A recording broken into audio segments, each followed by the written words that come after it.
So I created this background by using the Freeform Gradient Effect in Adobe Illustrator.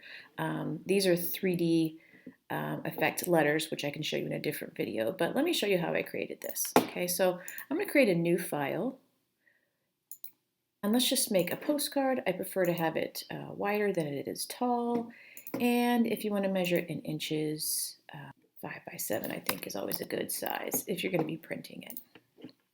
Okay, so here's my new document. It's 5 by 7. What I'm going to do first is just cover the background with a rectangle shape.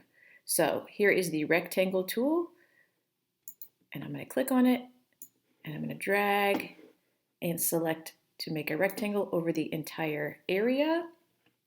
And now I'm just going to fill it with a dark color so that I can kind of see the effect better. So when I pick fill, I'm going to fill it with a dark color. To create this gradient tool, we're going to push the G, just the letter G on your keyboard, okay? So when you push the letter G, you should see these three popping up in your right-hand area. It is under Properties, so make sure you can see your properties.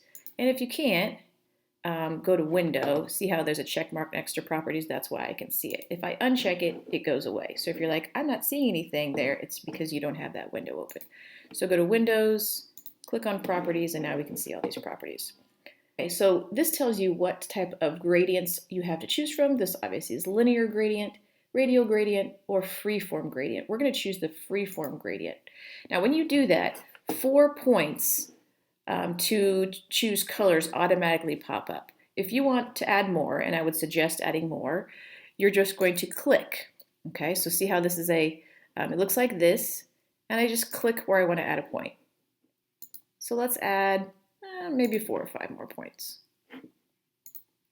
Okay, now what I do to change the points to be different colors and add that watercolor effect is when I select a point and it becomes those 2 blue circles, I'm going to click Fill, and I'm going to fill that area with a color. I would suggest using color schemes and knowledge of color schemes and the color wheel to choose your colors, not just randomly putting a whole bunch of colors.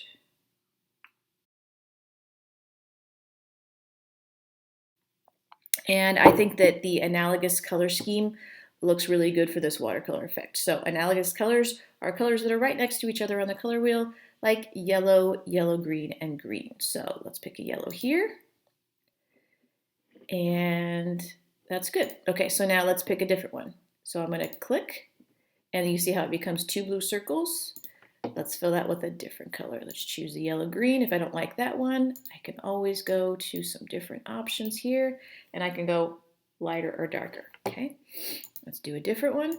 Make sure it becomes 2 blue circles. Okay, let's do a really nice light yellow for this one.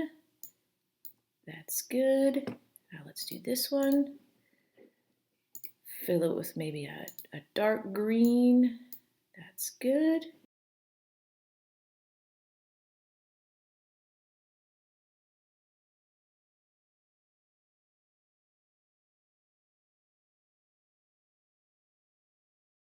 But these are movable, and so if you hover over one with your mouse, and if you just kind of click and drag it, you can rearrange these. So it's really nice just to be able to kind of mess with these a little bit, rearrange them, and get a swirly watercolor effect. And I think it's nice to just kind of look at as well. So you have this circle and the plus sign. You can just add another one, and you can say, okay, I think I want a little bit more of a middle green there. There we go. And now that we have that, let's move it a little bit.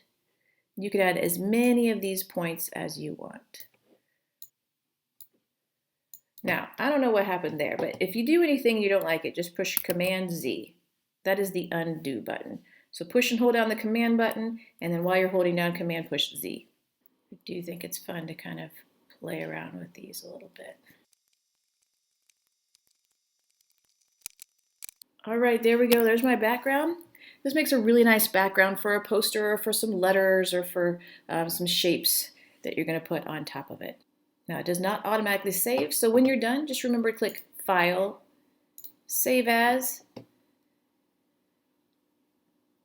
And I can save it in my downloads as an Adobe Illustrator and save and click OK.